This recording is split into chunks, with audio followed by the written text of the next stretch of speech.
Bonjour à tous et bienvenue à cette webconférence qui portera aujourd'hui sur simplifier vos flux en faisant du lean dans votre supply chain.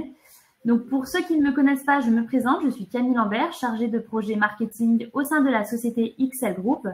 Et aujourd'hui, la session sera animée par François Quéré et Marc-Édouard Mongia, donc je les laisse se présenter brièvement. Bonjour à tous et à tous, François Quéré, Master Black Belt Lean, consultant chez XL depuis 2016 et accessoirement associé dans la compagnie. Voilà, et puis je vais laisser Marc-Édouard se présenter. Bonjour à tous, donc Marc-Édouard Mongia, au même titre que François, je suis consultant chez XL Group depuis 3 ans et je suis Black Belt, donc consultant, formateur en ligne, en supply chain, ça tombe bien pour aujourd'hui, et puis accessoirement aussi en Six Sigma. Je te laisse reprendre la main, Camille. Pas de souci. Donc, quelques petites règles pour le bon fonctionnement de la webconférence. Donc, vous avez pu voir que vos micros et vos caméras sont coupés. Ça permet du coup à tout le monde de bien pouvoir suivre correctement la webconférence. Pour ce qui est des questions, vous pouvez les poser à tout moment via le module de chat que vous pouvez retrouver en bas à droite. Donc, n'hésitez pas, nos animateurs essaieront d'y répondre au fil de l'eau. Et si vraiment on n'a pas le temps de répondre à tout, vous aurez toujours la possibilité de nous contacter ultérieurement. Pour ce qui est des slides et du replay, vous recevrez un mail en début de semaine prochaine avec tous ces éléments. Alors, avant de laisser la parole à nos animateurs, je vais vous présenter brièvement la société XL Group. Donc, nous sommes un cabinet de conseil et formation spécialisé dans le domaine de l'excellence opérationnelle et nous avons pour mission principale de catalyser votre performance globale. Nous avons différents départements qui agissent en parfaite synergie avec une partie conseil, formation et certification. Nous sommes une trentaine de collaborateurs avec une partie consultant et une partie fonction support qui sont tous là pour vous aider dans vos démarches. Nous sommes implantés en France depuis plus de 35 ans avec notre siège qui est basé à Montbonneau-Saint-Martin, près de Grenoble. Et nous avons également des antennes à Lyon, Paris, Lille et Reims. Et nous avons également une filiale en Suisse que nous avons créée en 2014. Voilà, écoutez, je ne vais pas en dire plus. Je vais maintenant laisser la parole à nos animateurs et je vous souhaite à tous une excellente webconférence.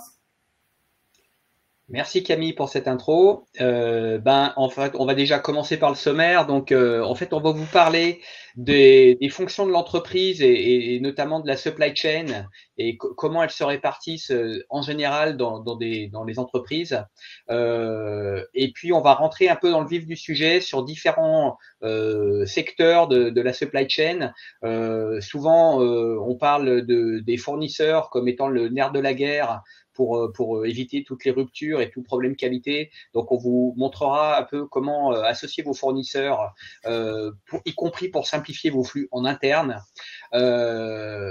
Marc vous parlera de la cartographie de flux, bien connue sous le nom de la VSM, en lien avec une offre logistique et une stratégie de stockage.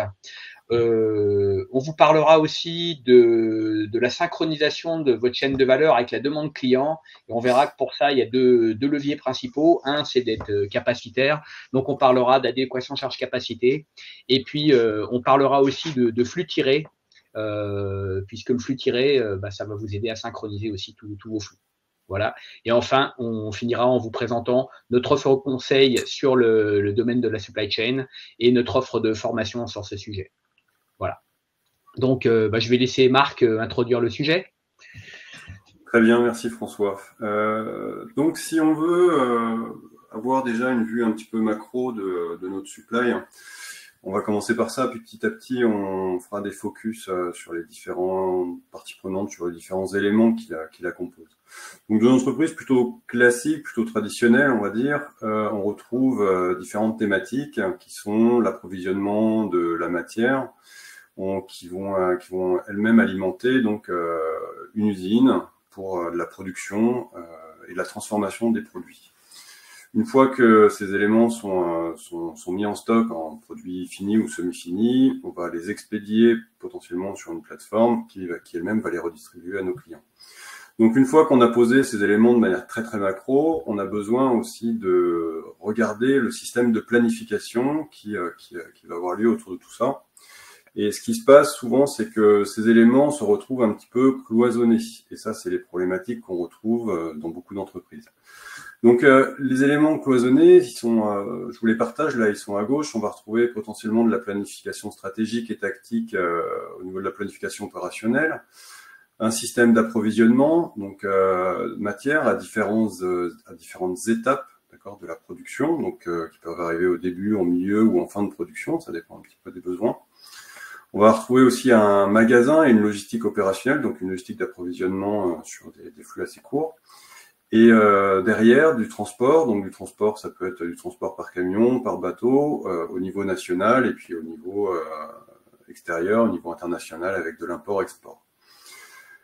Tout ça, il va y avoir aussi ce qu'on appelle des prises de commandes, hein, donc l'administration des ventes, hein, qui, elle, va être chargée de prendre les commandes et puis d'alimenter notre système de planification. Donc les problématiques qu'on retrouve dans beaucoup d'entreprises, et quand je vous parlais de cloisonnement, c'est que ces systèmes, on va les retrouver à différents endroits potentiellement de l'entreprise. Donc la planification, par exemple, peut être gérée par le top management ou centralisée. Des fois, ça dépend un petit peu de la taille de l'entreprise. Le système d'approvisionnement va être géré par les achats. Des fois, c'est même la même personne qui fait les achats, donc les contrats avec les fournisseurs, et qui va gérer l'approvisionnement. On va retrouver aussi la partie logistique, hein, ou la gestion du magasin, la gestion du stock, d'accord, gérée par un service logistique propre, d'accord, mais qui n'appartient pas forcément à une autre entité de l'entreprise, ou qui va être attaché directement au système de production. C'est là qu'on commence à voir un peu les difficultés, parce qu'on se dit si la production s'occupe aussi de la gestion de son magasin, ça veut dire qu'il faut qu'elle gère aussi les achats, et là ça devient un petit peu compliqué dans son périmètre à appréhender. La partie transport, import-export peut être gérée par la logistique, mais des fois on se retrouve aussi avec la barrière de la langue quand on est en import-export, et le commerce des fois gère la partie approvisionnement, la partie transport aussi, la partie fournisseur. Et enfin, l'administration des ventes, elle est gérée en général par le commerce. Et donc tous ces éléments cloisonnés mettent potentiellement en difficulté la planification. Donc ça a du sens de les regrouper parce qu'on va avoir besoin d'avoir une stabilité et une compréhension du flux de communication, d'accord? Qu'est-ce qui va tirer le flux en finalité? Et elles vont participer au pilotage et à la synchronisation de l'ensemble des besoins de l'entreprise, d'accord? Besoin de servir son client. Donc la fonction supply chain, c'est le cockpit, c'est la tour de contrôle de l'entreprise et des fonctions stratégiques. Donc on va commencer à rentrer un petit peu sur certains détails. Et je te propose, François, de reprendre la main. On va parler des fournisseurs et de la gestion de ce périmètre. Alors, merci Marc pour l'intro. Effectivement, les fournisseurs, on dit souvent que c'est le nerf de la guerre. Alors, notamment quand on est dans des industries d'assemblage, puisque très souvent, les coûts d'achat, ça peut représenter jusqu'à 70 à 80% du coût total d'un produit. Donc, il y a un intérêt à travailler avec les fournisseurs effectivement uniquement d'un point de vue des coûts, mais on voit aussi avec l'expérience que si on ne travaille pas avec les fournisseurs uniquement sur les flux, on va avoir des coûts internes qui vont être augmentés parce qu'on va générer des gaspillages en interne. Donc, il y a un principe quand on crée des lignes d'assemblage, mais pour n'importe quel processus de production, qui est de repousser les gaspillages en amont pour les rendre visibles et puis travailler dessus et les éliminer petit à petit. Donc à partir de là, plus on va en amont, plus on va aller vers nos fournisseurs. Donc comment intégrer les fournisseurs dans la démarche? La première étape, en fait, ça va être de mesurer nos fournisseurs. Alors les mesurer sur quel axe? Les mesurer en particulier sur les axes qualité et délai. Donc, est-ce que nos fournisseurs ont un bon taux de service? Est-ce qu'ils nous mettent en rupture? Est-ce qu'ils nous créent des non-conformités? Est-ce qu'on a des ruptures qui sont créées par de la non-qualité? Donc ça, c'est la première étape, c'est déjà de mesurer ça. Et puis, quand on va mesurer nos fournisseurs, on va se rendre compte que y en a qui nous posent jamais de problème, et puis il y en a qui nous posent plein de problèmes. Et donc, on va faire un Pareto de nos fournisseurs en termes d'impact qu'ils ont sur nos flux. Et puis, on peut avoir deux types d'actions avec ces fournisseurs. Le premier type d'action qu'on va avoir, déjà, c'est de contractualiser un certain nombre de choses alors on peut appeler ça un contrat logistique. Différentes entreprises formaliseront ça de différentes façons. Mais en tout cas, la question, c'est comment je peux contractualiser des choses avec mes fournisseurs pour faciliter mon flux interne. Donc, faciliter mon flux interne, ça veut dire, par exemple, je vais recevoir mon produit exactement comme je veux pouvoir l'utiliser sur ma ligne, par exemple, ou dans mon process, avec aucun repackaging et qui s'intègre parfaitement dans mon magasin de stockage, par exemple. Je vais aussi chercher à optimiser le transport, comment ça va s'intégrer avec l'organisation de mon magasin. Bien entendu, on va contractualiser des choses qui vont être dans nos systèmes d'information, comme les MOQ ou les quantités de commandes. On va contractualiser les délais, puisque les délais et ces quantités de commandes, elles entrent dans nos calculs, dans nos calculs MRP dont Marc vous parlera un peu plus tard. Et donc, on va aller encore plus loin. Souvent, c'est qu'on va définir, est-ce que notre fournisseur doit avoir un stock de produits finis, des stocks de produits semi-finis, puisque cette stratégie de stockage va permettre de définir aussi l'offre logistique du fournisseur et notamment, ça va nous permettre de définir les délais qu'on peut espérer du fournisseur et qui devra tenir.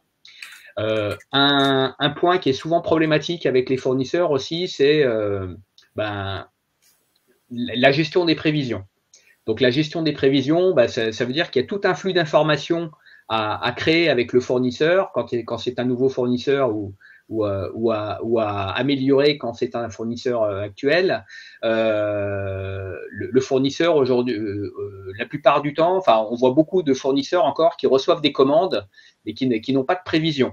Alors heureusement, il y en a de moins en moins, mais quand on n'a pas de prévision, ça veut dire qu'on va avoir une difficulté à s'adapter à la charge qui pourrait être un peu soudaine et en fait, on aura les informations de montée en charge, par exemple, trop tard. Donc, il est important d'avoir un flux de prévision avec éventuellement des critères de flexibilité parce qu'évidemment, c'est pas parce que vous prévoyez 100 que vous commanderez 100 exactement. On sait tous que les prévisions, par définition, c'est faux. Donc, bien entendu, il faut prévoir quelques critères de flexibilité et des stocks contractuels vous permettront, entre autres, de répondre à ça.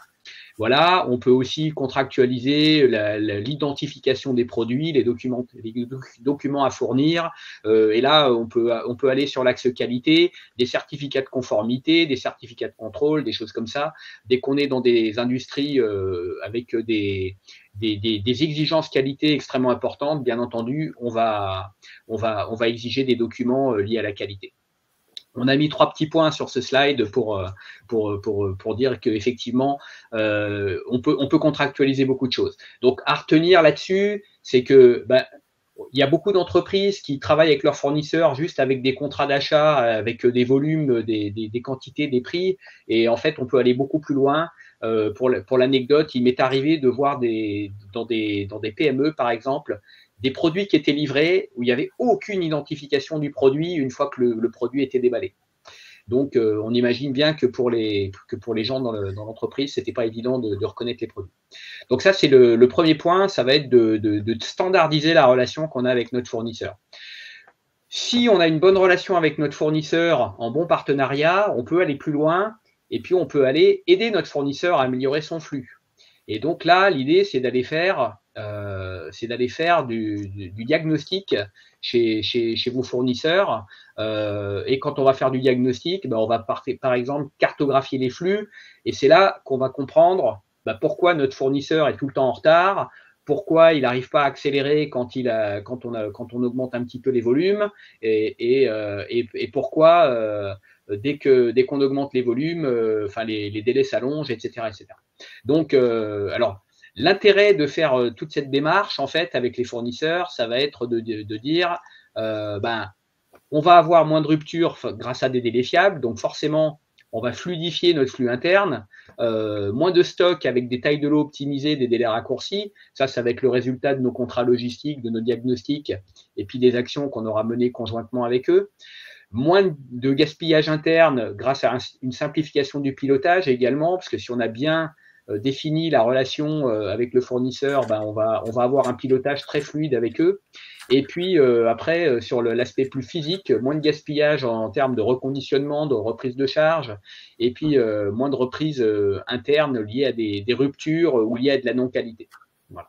Donc ça, l'intégration des fournisseurs dans votre activité, enfin, travailler en partenariat avec vos fournisseurs, c'est quelque chose de fondamental. Sans quoi, ben, si tout ce qui rentre est pas bon, ben forcément, alors soit en qualité, soit en délai, ben forcément, vous aurez des gaspillages en interne. Voilà. Donc, on a parlé de diagnostic. On disait que si on va faire un diagnostic chez un fournisseur, ben, on va potentiellement cartographier les flux et pour comprendre pourquoi ils sont souvent en retard, pour faire simple. Et Marc va vous expliquer en quoi ça consiste la cartographie des flux. Donc, quand on rentre dans une entreprise, enfin pour nous en tant qu'extérieur, mais des fois aussi en interne, c'est difficile de modéliser les flux parce que les chaînes de valeur sont complexes. Vos entreprises, souvent, c'est pas forcément des startups et elles ont un vécu derrière. Et puis il y a des briques souvent qui vont s'empiler au fur et à mesure des années, voire plus que ça, parce que il y a une évolution en fait des systèmes d'information de l'entreprise qui a développé des nouveaux services. Donc, comment réussir à analyser ça correctement, à modéliser le flux et puis à faire ressortir un petit peu ce qu'on a besoin de faire ressortir pour avancer. C'est là-dessus qu'on va chercher des améliorations. Donc, pour l'outil dont vous parlait François, qui est la VSM, la Value Stream Mapping, qui est une cartographie, d'accord, de la chaîne de valeur. Donc, souvent, alors, pour vous donner un petit exemple, ça ressemble à ça. Donc, ça, c'était une modélisation qui a été réalisée chez un client, donc, peu importe. Mais on va retrouver en fait les différents éléments qui vont accompagner le flux d'un produit ou d'une famille de produits. Alors souvent on va pas aller tout de suite sur tous les produits d'un coup, ça va être trop compliqué, mais on va s'atteler à une famille de produits qu'on aura sélectionnée, qui est importante pour l'entreprise et dont le flux n'est pas suffisamment visible et pas assez rapide selon les besoins du client. Donc, on va faire ce qu'on appelle une VSM. Alors, la VSM, c'est un outil assez complexe, mais aussi assez complet. Donc, on va se retrouver dans une salle, en général, avec toutes les parties prenantes du flux. Donc, ça peut aller du commerce, d'accord, jusqu'à l'expédition. Donc, au niveau de la modélisation que vous voyez sur la photo, pour ceux qui connaissent pas bien, on va retrouver souvent en haut le système d'information, d'accord. Donc, le client qui est en haut à droite, qui passe une commande, on voit au centre en haut le RP qui va accepter l'information et qui va la digérer. Et ensuite, on va se retrouver avec de l'information sur la gauche qui va partir chez les fournisseurs. Et en dessous de tout ça, on va avoir des systèmes d'information qui vont être modélisés de différentes manières. Et puis, le système de production qui va l'accompagner et qui va tenter de répondre aux besoins du client. Donc, quand on est siloté, on se retrouve forcément avec des problématiques, comme on voit ici, les petits post-it rouges ou roses, qui représentent justement des perturbations et des aléas sur le flux. Et le système d'information, finalement, c'est lui la première brique, d'accord, de tous ces petits problèmes, qui donc va digérer la première information du client, donc il va accepter une commande, et derrière, qu'est-ce qui va se passer? Donc on va parler aussi du MRP derrière tout à l'heure, mais donc il va digérer cette information et il va renvoyer de l'information aux différentes parties prenantes. Donc on va avoir potentiellement des prévisions, potentiellement de la logistique qui aura de l'information, de l'ordonnancement, de l'approvisionnement pour les fournisseurs, et donc derrière, c'est la production qui va se retrouver à devoir gérer toutes ces informations et ces approvisionnements qui vont arriver. Donc, la plupart du temps, ce qu'on va voir, c'est ce qu'on appelle un flux poussé, mais on le reverra aussi tout à l'heure. et donc des espèces de tas de matières qui vont se décaler au fur et à mesure de la production et qui vont générer des aléas parce que c'est pas facile quand on manque de fluidité. Donc cette VSM, ce qu'on voit en dessous aussi, c'est ce qu'on appelle la ligne de temps, donc le cycle de transformation du produit. Et on va apporter des notions, nous, qu'on connaît bien, qui sont de valeur ajoutée et de non-valeur ajoutée. Donc la valeur ajoutée, qui est importante, c'est ce pourquoi le client paye, en quelque sorte. Donc on va dire, bah voilà, là c'est les étapes de transformation, voilà, par lesquelles on est obligé de passer, pour servir notre client selon son besoin, et puis on va modéliser toute la non-valeur ajoutée, donc soit par des petits post-it rouges, soit en dessous par des temps d'attente, par exemple, ou des stocks qui sont trop importants et qui n'avancent pas. Donc tout ça, ça a un coût pour l'entreprise, et donc une fois qu'on a modélisé un petit peu la VSM sous cette forme, on va avoir une vue un petit peu plus claire, tous, sur ce système d'information, et en fait, le fait de l'avoir fait tous ensemble, en fait, pendant un temps, on a décloisonné les fonctions. Et on comprend mieux, en fait, les activités des uns et des autres, et pourquoi le flux est perturbé. Donc, une fois qu'on a réalisé cette première étape, donc là, on va commencer à voir quelques petits problèmes. Donc, quelle est la stratégie déjà qui est paramétrée dans notre système d'information? Est-ce qu'on sert le client en fonction de ses besoins, de ses stocks? Quel est le délai réel du client? Quelle est notre stratégie de stockage? Quels sont nos stocks minimums, etc., etc. Et puis aussi, est-ce que nous sommes capacitaires sur tout le long de la ligne pour pouvoir servir le client en temps et en heure. Et ce qui va nous amener donc à tout ça, à des questions un peu stratégiques, d'accord, qui sont représentées à droite sur la stratégie, etc. Mais je vais revenir juste après. Ce que vous voyez à l'écran là à gauche, c'est parce qu'on a fait une VSM, d'accord, actuelle avec ses problèmes. Et dans un deuxième temps, en fait, on va essayer d'aller chercher une VSM cible, donc un fonctionnement cible, pour essayer d'améliorer le système et de répondre aux besoins du client tout en simplifiant les processus. Donc les questions à se poser, c'est est-ce que la stratégie globale de l'entreprise déjà permet de servir le client selon son besoin? Donc est-ce qu'il y a un système, voilà, par exemple de pic et de stratégie à long terme qui va nous permettre en tout cas de réaliser ce qu'on a besoin de réaliser? Ou est-ce qu'il y a des perturbations qu'il va falloir casser en fait, et des leviers d'amélioration qu'il va falloir aller chercher. Ensuite, on va aller regarder les outils de planification, d'accord, d'ordonnancement, achat. Est-ce qu'ils sont pertinents, d'accord? Est-ce qu'ils répondent aux besoins? Et est-ce que la communication se fait aussi de manière assez simple et fluide? Ce système de communication, en fait, est-ce que l'ordonnancement prend bien en compte les besoins de la production, prend bien en compte le besoin du client, du service? Est-ce qu'il arrive si on a plusieurs familles de produits, est-ce qu'il arrive en tout cas à coordonner tout ça correctement? Ou est-ce qu'il ne prend en compte que ses besoins à lui de manière cloisonnée aujourd'hui? Donc, est-ce que nos fournisseurs sont aussi au niveau attendu? Donc, c'est ce qu'expliquait François juste avant. Donc, est-ce qu'on a besoin d'avoir des contrats pour gérer tous nos fournisseurs? Alors, pas forcément, hein, mais en tout cas, les fournisseurs stratégiques, les fournisseurs importants, on va peut-être essayer de maîtriser un petit peu avec eux la production, ou en tout cas l'approvisionnement qu'ils vont pouvoir réaliser avec nous. Et on mettra peut-être des systèmes pour garantir tout ça, qui ne sont pas que dans le contrat, mais aussi des systèmes d'approvisionnement. On va avoir aussi à définir quel est notre bon niveau de stock, parce que beaucoup d'entreprises, et j'étais encore en diagnostic là il n'y a pas longtemps, ont peur de manquer. Mais la peur du manque génère quoi? Forcément des stocks à différents endroits. Et encore une fois, si on est cloisonné, si la production par exemple se dit oui mais non, ça j'ai peur de manquer, ça peut arriver, hein, et ben en fait elle va se créer du stock qui va pas forcément servir, qui va peut-être gêner les approvisionnements parce qu'on pourra pas mettre à l'endroit qui était prévu nos produits, et donc on va devoir les déborder à des endroits, ça peut coûter de l'argent, on peut avoir des entrepôts de débord, etc., etc. Et tout ça, ça rajoute de la complexité en fait. Et enfin, on va regarder, on va regarder aussi donc le cycle dans le cycle de transformation du produit, si on est capacitaire. Souvent, on va se retrouver avec des goulots d'étranglement, et cela, on va essayer aussi de les casser pour essayer d'équilibrer notre charge capacité. Et là, je vais laisser François reprendre la main, qui va vous expliquer un petit peu ce que c'est que cette adéquation charge-capacité. Alors, l'adéquation charge-capacité, c'est souvent la problématique, la première problématique qui va faire qu'on ralentit le flux de production, puisque souvent, dès qu'une étape n'est pas capacitaire, on va avoir soit des produits qui vont s'accumuler devant, soit des commandes qui vont s'accumuler en amont.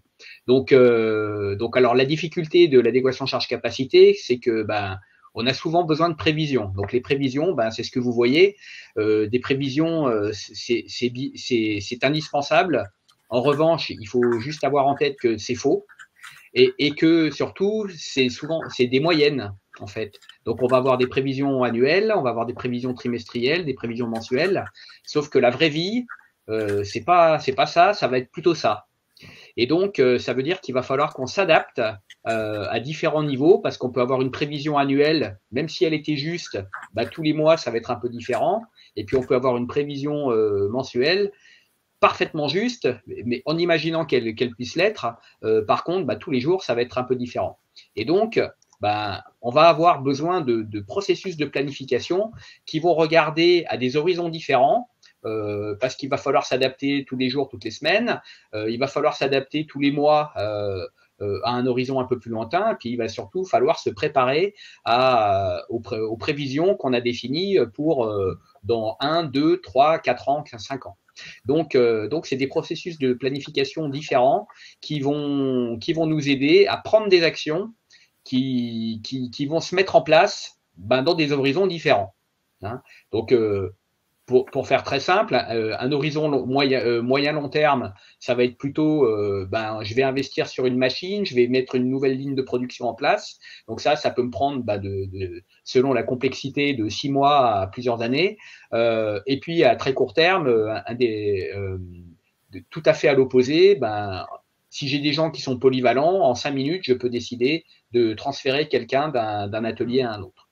Donc, on sent bien qu'on va pas faire ça avec les mêmes fréquences, bien entendu, si on traite du journalier ou si on traite du plan industriel et commercial annuel. Donc, on va parler un petit peu de tous ces processus derrière.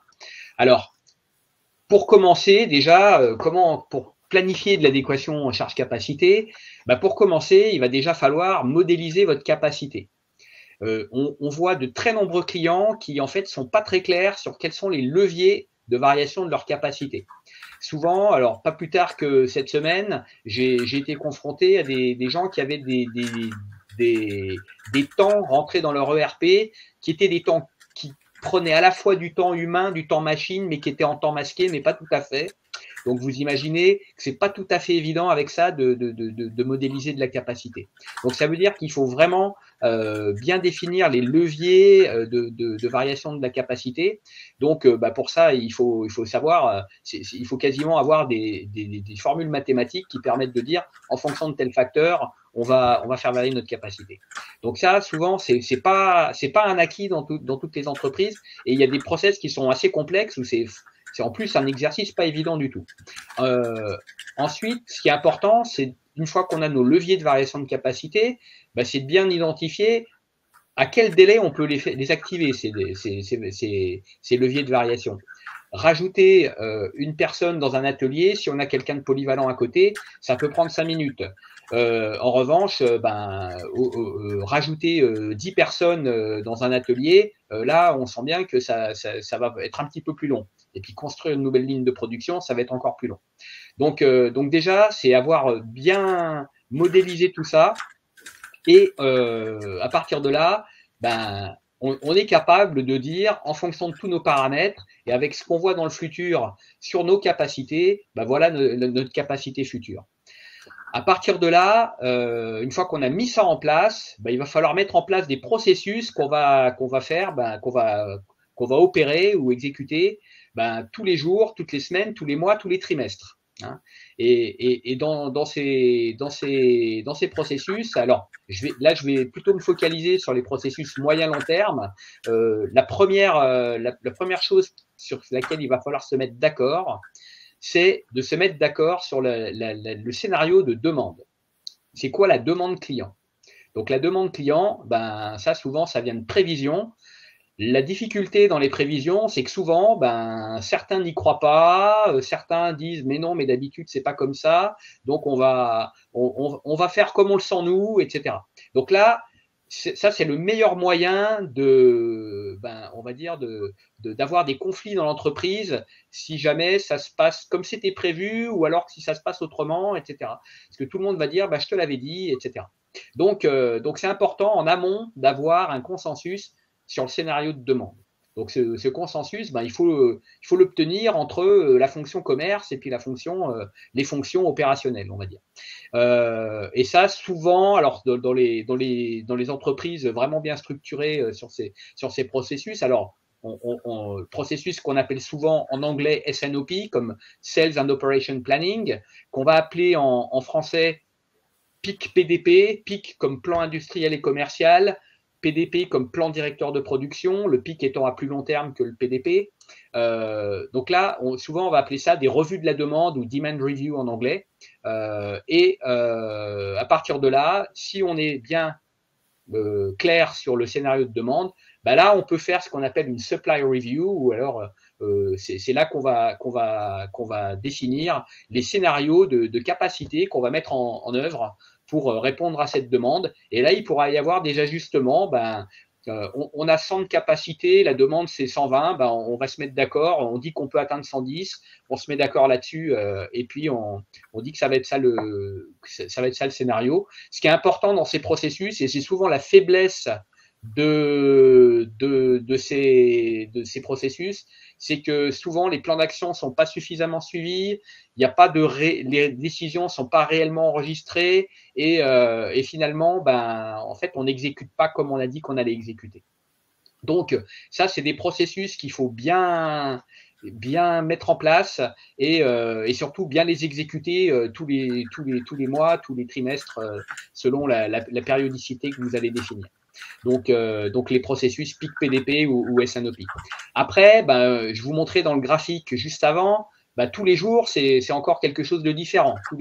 Même si on a une moyenne à 100 par jour sur le mois et que cette moyenne, elle se réalise parfaitement sur l'ensemble du mois, ben, peut-être qu'il y a des jours à 150, des jours à 50, des jours à 0, des jours à 200, etc. etc. Donc, en fait, il va falloir qu'on pilote la charge de travail dans un horizon beaucoup plus court. Et notamment bah, dans l'horizon de notre carnet de commandes, puisque ça, c'est quelque chose qui est a priori certain, et sauf annulation de commande ou décalage de délai de votre client, mais la charge de travail dans votre horizon de carnet de commandes, ça, c'est quelque chose de certain. Et là, c'est là où il va falloir activer les leviers à court terme que vous avez, comme de la polyvalence, comme de la modulation horaire ou des choses comme ça. Et là, on va utiliser des outils très pratico-pratiques de type file d'attente, où en gros, on va mesurer la charge de travail qu'on a dans l'horizon de notre carnet de commandes ou dans notre contrat de délai, si on a des contrats de délai bien clairs. Et si tant que cette charge de travail est inférieure au contrat de délai, ben, ça veut dire qu'on sera capable de répondre. Et si elle commence à monter dangereusement, ben, ça voudra dire qu'il faut qu'on active des leviers de variation de capacité à la hausse à court terme. Voilà. Donc ça, c'est ce que vous devez mettre en place pour faire de l'adéquation charge-capacité. Je vais laisser la parole à Marc pour vous parler comme dans la VSM, on a parlé du fait qu'il fallait être capacitaire, mais aussi du fait qu'on définissait une stratégie de stockage en lien avec une offre logistique. Je vais laisser Marc vous parler de différentes façons de gérer les stocks. Et donc, je te laisse, Marc. Merci, François. Donc, il y a plusieurs façons, effectivement, de piloter les stocks et il y a des approches non traditionnelles. Donc, déjà, nous avons des stocks entre le fournisseur, l'entreprise, le client final. Et tout ça s'organise autour de buffers stratégiques. Donc, buffer, c'est quel est notre bon niveau de stock et à quel moment on doit réapprovisionner pour pouvoir répondre aux besoins des clients sans en entasser partout. Donc, il y a trois approches, on va dire, traditionnelles, qui sont, alors la première, la plus connue, qui est sûrement présente dans la plupart des entreprises dans lesquelles vous pouvez travailler, qui est le MRP, donc qui est Material Requirement Planning, pour ceux qui qui ne connaissent pas le terme. Il y a une deuxième, donc le MRP, tout ça on va les détailler. Hein. La deuxième approche qui est une modélisation qui nous vient du Japon, qui est le système Kanban, et puis une troisième que François nous expliquera tout à l'heure, qui est le DDMRP. Donc ces trois méthodes sont les plus connues, mais elles ont des avantages et des inconvénients en fait, et elles permettent pas la même chose. Donc la première sur le MRP, pardon. Donc c'est une méthode qui existe depuis les années 50 et qui est présente avec des systèmes très connus, SAP, Oracle, etc. Qui donc génère énormément, qui absorbe et génère derrière beaucoup de retraitement d'informations. Donc on va avoir potentiellement des commandes clients qui vont arriver, des prévisions, etc. qui vont s'intégrer dans un système. Et puis, le MRP va digérer cette information en fonction des paramètres qu'on lui a donnés. Donc, quand on parle des stocks, on va parler de stock de sécurité, par exemple, ou de stock minimum de commandes, etc., etc. Donc, on va avoir l'information sur le business, donc le PIC PDP, qui va intégrer donc des prévisions dans le système, des prévisions globales, d'accord, sur peut-être une année, peut-être 6 mois. Peut-être plus si besoin, et puis derrière va s'imbriquer des commandes qui vont prendre petit à petit, d'accord, qui vont diminuer les prévisions du pic. Ensuite, on va avoir tous nos systèmes de fabrication qui est associé, donc on va avoir des gammes de fabrication, des nomenclatures qui elles vont consommer de la matière en fonction des lancements qu'il va y avoir au cours du flux. Ensuite, on va avoir des informations au niveau des stocks. Quels sont les stocks minimum, d'accord, qu'on doit avoir. Et donc là, ça souvent, c'est du paramétrage un petit peu interne d'après les connaissances et puis ce que je vous disais tout à l'heure aussi, la peur de manquer. Et quand on met des stocks de sécurité dans un système d'information, comme un type MRP, le MRP va faire en sorte de ne jamais le consommer. Donc on va toujours se retrouver avec un stock de sécurité minimum, plus qu'il aura décidé de commander en fonction des prévisions à 1 mois, 3 mois, 6 mois, etc., etc. Et donc, on va laisser la main derrière à l'approvisionneur qui potentiellement est siloté aussi dans son coin et qui va dire « Ah bah tiens, ça, j'ai des besoins là, etc., etc. » Il va avoir une liste comme ça de besoins avec une priorisation qui n'est pas toujours évidente et donc il va lancer des commandes chez ses fournisseurs en masse. Donc derrière, ça va générer donc de l'approvisionnement en début de chaîne, en milieu de chaîne, en fin de chaîne, et le système donc va empiler des stocks. Et on se retrouve sur ce qu'on appelle un flux poussé, d'accord? On a une prévision qui arrive avec des commandes, etc. On a un moment un stock de sécurité qui commence un petit peu à être approché. Le système dit je vais commencer à recommander du stock, d'accord, pour être tranquille. Pas s'embêter. Un stock qui a été défini peut-être par la production, qui est siloté aussi de son côté et qui dit moi je préfère en avoir toujours un peu sous la main. Et donc ce tas de matière va se retrouver déjà, va s'empiler à un endroit et puis va se déplacer petit à petit en fonction des lancements et des ordres de fabrication. D'accord? Et donc on n'est pas vraiment sur un système très fluide, d'accord? On pousse tant qu'on peut, d'accord? On pousse la matière tant qu'on peut jusqu'au client final. Et comme on est sur un système de prévision, on globalise au maximum, on essaie de globaliser, et donc on va se retrouver avec forcément des approvisionnements qui vont être importants, d'accord, parce qu'il y a aussi un enjeu sur, les achats veulent diminuer les coûts d'approvisionnement, et donc pour diminuer les coûts d'approvisionnement, je vais commander plus. D'accord, que ce que finalement j'ai besoin pour voilà. Donc la production n'en avait pas forcément besoin, mais bon, on va se retrouver avec tout ça. Tant qu'elle en a, elle va dire pour pas régler ma machine, je vais passer tout ce que j'ai, et puis voilà, et petit à petit on se retrouve avec des stocks trop importants par rapport aux besoins. Donc là, c'est le système du flux poussé qui est difficile un petit peu à compiler de manière aisée dans un système classique piloté par un MRP. Donc le MRP, il a aussi d'autres problématiques qui peuvent être associées, c'est qu'il est lourd à maintenir. J'ai déjà été dans des entreprises où on se retrouve peut-être avec 10 000 références, et 10 000 références à piloter et à gérer, je ne vais pas dire au quotidien, mais peut-être à remettre à jour tous les mois ou tous les 6 mois. ça commence à faire beaucoup pour un approvisionneur ou pour un service achat. Et donc, c'est difficile de l'actualiser correctement. Et donc, on se retrouve facilement avec des erreurs parce que le système n'a pas été actualisé à temps. Il y a une information qui n'est pas arrivée parce qu'on se retrouve avec des informations multiples. Et ces informations multiples, elles arrivent par le MRP, mais aussi par les Excel qui essaient de compenser justement et de faciliter la lecture d'informations. Donc, on se retrouve voilà, avec le MRP, le MES qui envoie d'autres informations, le système des Excel, etc., etc. Et puis, on va se retrouver donc aussi avec notre système de pic, etc., qui est très sensible à la prévision.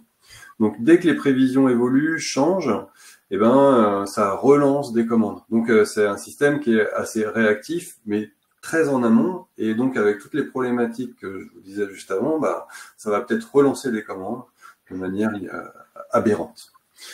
Donc, l'effet final, en fait, c'est que au niveau de toute la chaîne d'approvisionnement, quand on est en fin de chaîne, eh ben, on relance des commandes aux besoins du client, mais si on a un fournisseur qui lui-même a un autre fournisseur et qui a un autre fournisseur, on se retrouve avec ce qu'on appelle l'effet bullwhip, c'est-à-dire qu'on a une petite perturbation au niveau du fournisseur qui est au plus près du client, et cette perturbation va avoir tendance à s'agrandir au fur et à mesure qu'on déroule les fournisseurs qui sont les uns derrière les autres. Donc pourquoi on se retrouve avec cette perturbation? Parce que tout le monde réagit un petit peu au moment où on lui dit, puis on se dit ah putain, il se passe quelque chose donc au niveau du client final.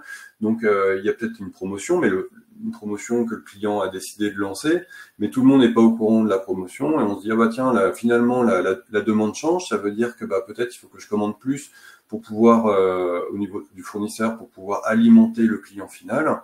Et donc, on va se retrouver potentiellement avec des stocks importants à un moment donné et qui seront pas digérés parce que c'était juste un épisode un épisode promotionnel. Donc voilà, donc tout ça, ça doit rentrer en ligne de compte et le MRP ne nous permet pas, en tout cas, d'avoir un système fluide et de limiter nos stocks. Donc après, le deuxième système dont je vous parlais juste avant, le fameux Kanban. Donc, on se retrouve, par exemple, là, dans l'image qu'on vous a dessinée, avec un client qui passe une commande. OK, donc ça, c'est classique. Et l'entreprise, elle, connaît bien son capacitaire, d'accord? Elle connaît son capacitaire, donc elle sait en combien de temps elle peut répondre aux besoins du client en fonction de ses systèmes de fabrication. On a mis en place donc derrière des systèmes de Kanban avec ses fournisseurs. Mais ça veut dire que si on met des systèmes de Kanban avec ses fournisseurs, ça veut dire qu'il faut qu'on les connaisse bien, qu'on les maîtrise, qu'on ait des contrats fournisseurs et qu'on s'assure en fait que ce soit des partenaires et qu'ils nous livrent en temps et en heure.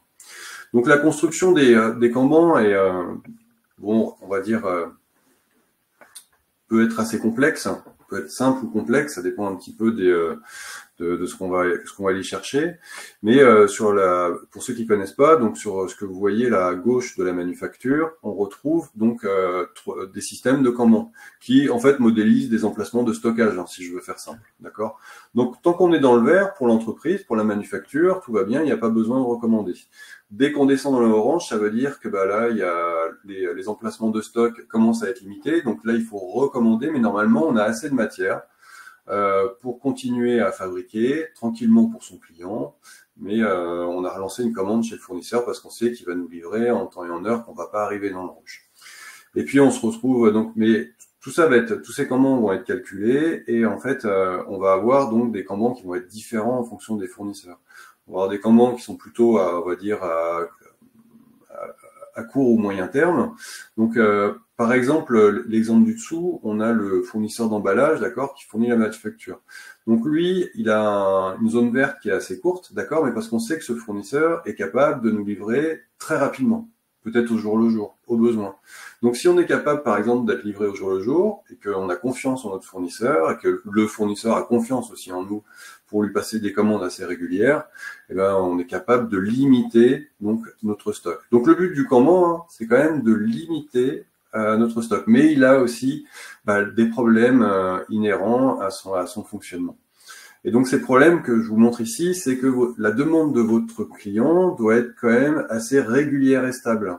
Donc, si vous avez un client dont les commandes font des pics et puis redescendent, et sans qu'on ait une vue sur tout ça en amont, eh ben, ça devient difficile de modéliser un Kanban derrière parce que en fait, il y a trop de variables. Et le Kanban, justement, lui, il est fastidieux à recalculer et donc il accepte une variabilité qui est limitée. Nous, on va lui mettre une variabilité, c'est peut-être la zone rouge hein, qu'on voit sur les emplacements de stock, mais elle reste limitée parce qu'on veut maîtriser notre encours de stockage. Et donc, on doit avoir des fournisseurs qui répondent au bon moment.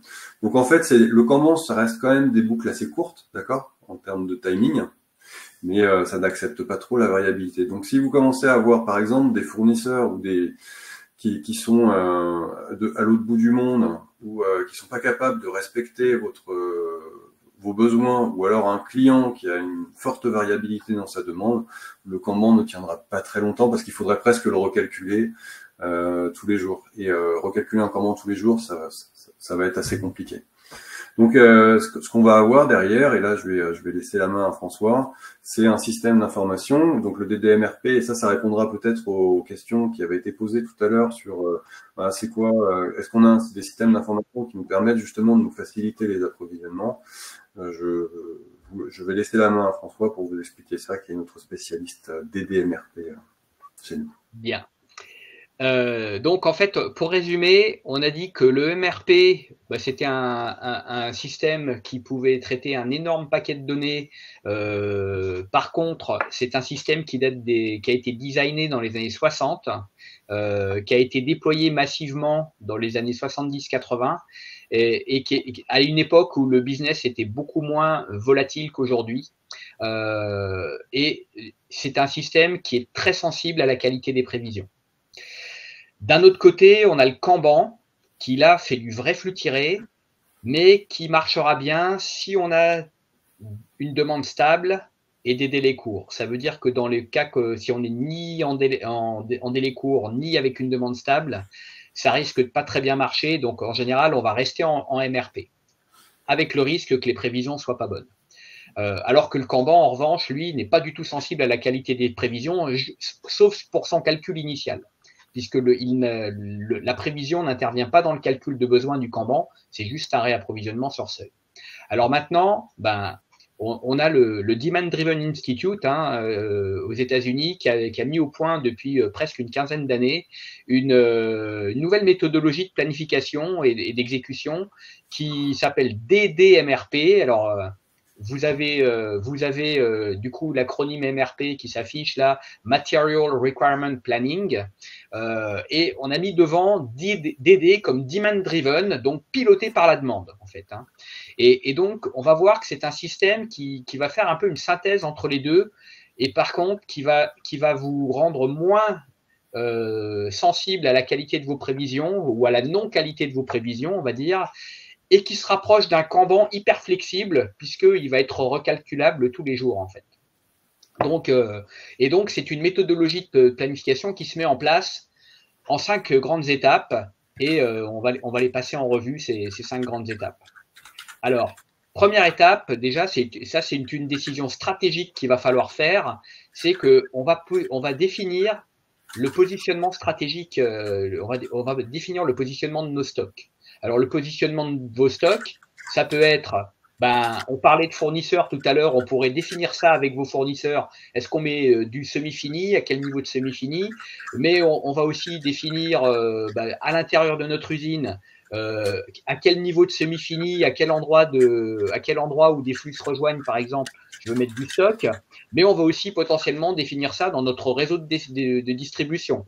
Et là, c'est vraiment des décisions stratégiques parce que on va définir, il me faut un entrepôt à cet endroit-là qui va distribuer telle région, etc. Ce qu'on voit sur la petite illustration que vous voyez là, c'est que l'intérêt de mettre tous ces stocks va nous permettre de découpler. Ça va nous permettre un découplage. Et l'intérêt de ce découplage, c'est qu'on va avoir un horizon de planification qui va être beaucoup plus court pour chacun des intervenants dans la supply chain. Donc, actuellement, par exemple, on est en train de mettre en place DDMRP chez un de nos clients qui est dans le secteur de l'horlogerie. Et en fait, ils avaient un horizon de planification qui était, on va dire, entre 8 et 10 mois. La difficulté, c'est que ça veut dire que 10 mois à l'avance, il fallait planifier la première opération de la gamme, sauf que si quelque chose changeait dans les prévisions dans 8-10 mois, en fait, ça vous faisait ça vous générait des messages qui vous disaient il faut lancer, non, il faut plus lancer, etc. Et en fait, pourquoi? Parce que dans la mécanique du MRP, comme on essaye toujours de ne pas consommer le stock de sécurité, parce que c'est ça la mécanique profonde du MRP, en fait, ça agit comme une tringlerie rigide qui, le moindre écart dans la demande finale, ça vous génère quelque chose très, très loin en amont dans votre supply chain. Donc, l'intérêt de DDMRP, c'est qu'on va mettre en place des buffers qui ne vont pas se comporter comme des stocks de sécurité.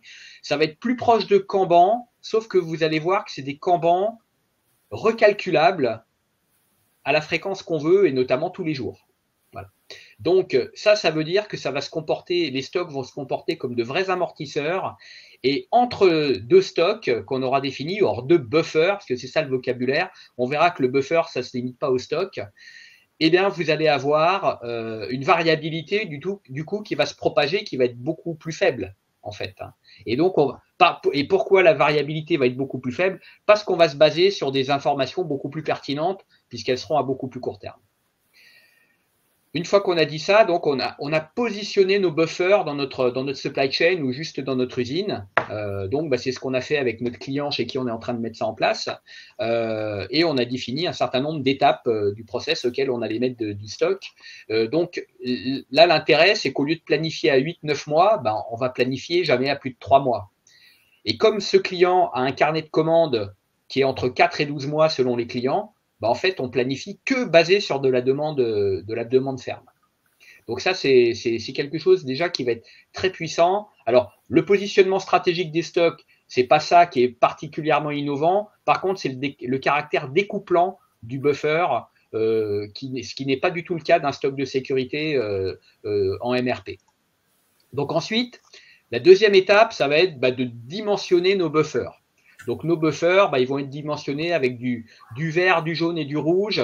Je ne vais pas vous raconter tous les détails. Il y en a peut-être parmi vous qui ont lu les bouquins du DDMRP de Carol Tack et Chad Smith. En gros, c'est des paramètres qui ressemblent un petit peu aux paramètres du Kanban. Les modes de calcul sont quelquefois similaires et puis quelquefois un petit peu plus empiriques, avec une facilité de mise à jour qui est intéressante parce que on va paramétrer par profil. Et pour certains cas, il suffira de dire tiens, cet article il a tel profil et ça va me paramétrer une partie une partie des données. Donc on va paramétrer nos buffers. Alors je disais, c'est pas tout à fait limité à un stock, un buffer. En fait, un buffer, il va comprendre votre stock et votre encours en train d'arriver dans votre stock. Ensuite, on va définir comment on veut ajuster dynamiquement notre buffer.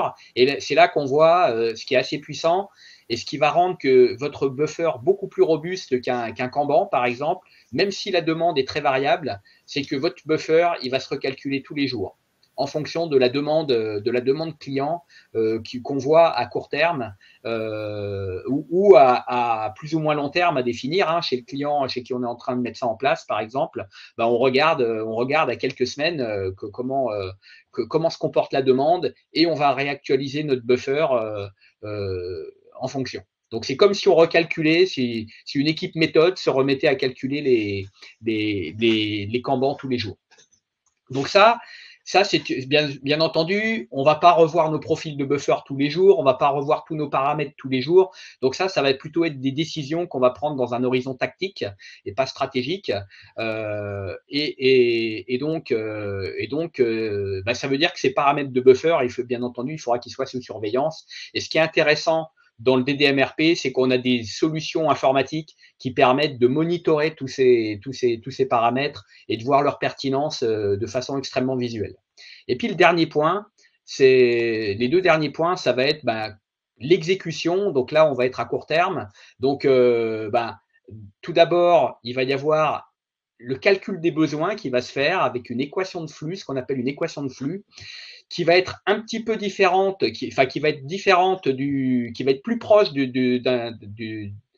d'un calcul de Kanban, en fait, enfin d'un calcul de besoin lié à un Kanban, c'est-à-dire si le stock plus les appros moins la demande immédiate, c'est-à-dire ce qui va sortir aujourd'hui, c'est en dessous d'un seuil, c'est-à-dire si c'est dans la zone jaune ou rouge, eh ben on dira qu'il faut recompléter notre buffer. Et donc c'est en ça que ça va se comporter de façon beaucoup plus amortisseur qu'un stock de sécurité, parce que le stock de sécurité, lui, il va toujours regarder la prévision et le stock projeté dans le futur, ce qui n'est pas le cas dans DDMRP. Alors par contre, DDMRP va quand même avoir des outils pour vous alerter sur un stock qui serait projeté, sur le stock projeté dans le futur. Mais il ne va pas l'utiliser dans son calcul de besoin. Et enfin, dans l'exécution, en fait, ça va simplifier la vie des planificateurs et des ordonnanceurs de façon spectaculaire, on va dire, parce que là, vous avez une petite illustration qui va vous montrer ce qu'ils vont voir. Et donc, ça veut dire que je vais m'occuper en priorité de mes lignes rouges. Donc, une ligne rouge, c'est j'ai tel article, il est à 12% de buffer, il est en rouge, il est dans le rouge. Celui-là, je dois planifier un ordre absolument tout de suite. Et puis tout ce qui est rouge et jaune, en fait, je vais devoir m'en occuper dans ma journée. Donc, les signaux sont beaucoup plus clairs et les gens qui sont passés à DDMRP ne voudraient plus revenir dans l'ancien système, en fait. Donc, un système extrêmement percutant. Et si vous voulez en savoir plus, je vous engage à nous contacter parce que vous allez en fait simplifier votre processus de planification de façon drastique. Et donc, pour terminer, je vais laisser Marc vous parler de notre offre conseil autour de la supply chain. Oui, merci François. Donc en fait, on a bien compris au travers des exemples qu'on vous a donnés qu'on a des supplies qui sont de plus en plus larges en fait et compliquées à gérer, complexes à gérer. Les contraintes sont fortes aussi parce qu'il y a un commerce extérieur qui n'est pas un long fleuve tranquille. On peut le voir en ce moment avec ce qui se passe aux États-Unis par exemple. Et puis on a des clients aussi qui s'habituent aussi à un confort et qui sont de plus en plus exigeants au niveau qualité et donc qui nous forcent aussi à grandir. Donc on peut accompagner, donc on accompagne des entreprises dans le cadre de leur développement de supply et plus. Et on va avoir 4 axes en fait sur lesquels on va travailler, qui est donc évidemment le centrage du besoin au niveau du client, parce que c'est quoi son besoin, parce que c'est lui qui vous paye et c'est avec lui que vous gagnez de l'argent. Donc d'abord le business aussi. On va aller chercher un petit peu comment votre supply est construite à l'instant T. Alors est-ce qu'il faut une supply extraordinaire? Pas forcément, mais il faut une supply qui soit adaptée à votre besoin. Donc c'est ça qu'on va aller regarder aussi. On va pas mettre en place forcément des systèmes qui coûteront beaucoup d'argent et qui sont pas forcément nécessaires et qui demandent un investissement aussi humain derrière. On va parler aussi de management humain, comment piloter l'ensemble de la supply aujourd'hui et comment on peut vous accompagner pour la développer. D'accord? Parce que comment on centralise les informations, comment on la redistribue correctement. Et enfin, on parlera de l'efficience de vos flux internes pour que justement dégouloter et décoincer un petit peu les problématiques qu'on a pu voir auparavant. Donc notre diagnostic, il va être tourné donc déjà en fonction de votre politique et de votre stratégie globale, d'accord, et tourné client. Ensuite, on va aller chercher un petit peu les compétences qui sont disponibles et voir si on a besoin de les développer. Et enfin, on va regarder sur votre niveau de maîtrise, votre niveau de maturité, sur les flux que vous pouvez avoir, donc déjà en interne, et puis les flux avec vos fournisseurs, les flux avec vos clients, etc., les transports, comment ça se passe. Donc l'accompagnement se fait à 360, alors quand on dit à 360, c'est parce qu'on regarde un petit peu tout, l'ensemble du pilotage de l'entreprise. Donc on reprend un petit peu les thématiques qu'on vous a expliquées, donc la gestion des fournisseurs, la maîtrise des stocks, quel est le besoin, etc. L'accélération et la simplification des flux, parce qu'on retrouve aussi dans beaucoup d'entreprises des briques qui s'ajoutent, comme je disais tout à l'heure, des briques d'information, des briques de système qui s'additionnent les unes aux autres, et on va aller un petit peu remettre à plat tous les systèmes pour accélérer et faciliter vos flux. On va chercher des solutions innovantes. Alors ça pourrait être par exemple du DDMRP, qui est une solution assez innovante pour beaucoup d'entreprises. Et enfin, on va aller chercher de la montée en compétences et de l'acculturation au nouveau système. parce que vous en avez peut-être besoin aussi, selon ce que vous recherchez à développer chez vous. On arrive au bout. François, je te laisse la dernière slide sur la partie de notre offre de formation. Donc, on a parlé accompagnement dans le cadre d'un développement de l'entreprise. Et là, on va parler formation. François, ton micro est coupé. Pour pas qu'on m'entende taper sur mes touches, mais ouais. Du coup, j'ai oublié de réactiver. Oui, donc si on veut mettre en place tout ce dont on vient vous parler depuis maintenant près de 3/4 d'heure, en fait, souvent, il va falloir quand même aller se former. Et donc, on vous propose une offre avec 2 formations principalement. Une qui va s'adapter, qui va être plus adaptée à des gens qui vont être ce qu'on appelle les mécaniciens de la supply chain, ou en tout cas, c'est des gens qui vont être opérationnels, des planificateurs, des approvisionneurs, et pour leur faire comprendre comment fonctionnent exactement ces systèmes et quelles sont les différentes options en fonction des différents types de produits qu'on a. Pour les gens qui sont plutôt chefs de projet, qui vont mettre en place des processus, et des gens qui vont manager de la supply chain, on a une proposition aussi de formation management ligne de la supply chain. En complément de tout ça, on peut vous former aussi au DDMRP, puisque à titre personnel, je suis instructeur certifié sur la formation Demand Driven Planner. Voilà. On va repasser la main à Camille. On est un petit peu en retard. On a été bavard aujourd'hui. Ça va, on est dans les temps quand même. Il y a eu pas mal de questions, effectivement, donc on n'aura pas le temps d'en traiter plus maintenant. Par contre, je vous afficherai une slide à la fin où justement vous aurez toutes nos coordonnées. Si vous avez encore des questions, n'hésitez pas à nous écrire, on se fera un plaisir de vous répondre. Alors notamment, je vois une question de Amel Chanton. Je ne suis pas sûr d'avoir compris la question, mais j'ai peut-être pas eu le temps de la voir dans le fil des questions. Donc, n'hésitez pas à nous la reposer par ailleurs et on y répondra avec plaisir. Très bien. Du coup, juste une slide pour les prochaines dates des webconférences. Donc, la prochaine sera le 23 mai sur le Lean Santé. On aura ensuite une webconférence sur le coaching managérial le 20 juin. Ensuite, on a une petite trêve estivale et on reprendra le 19 septembre avec une webconférence sur le Lean et ISO. Voilà, la dernière slide avec justement notre numéro de téléphone, notre mail. Donc, n'hésitez pas si vous avez encore des questions qui persistent. On se fera un plaisir de vous répondre. Merci en tout cas à tous pour votre participation. Merci François et Marc-Édouard pour votre animation. Merci à tous. À bientôt, bon appétit. Merci à vous. Au revoir. Au revoir.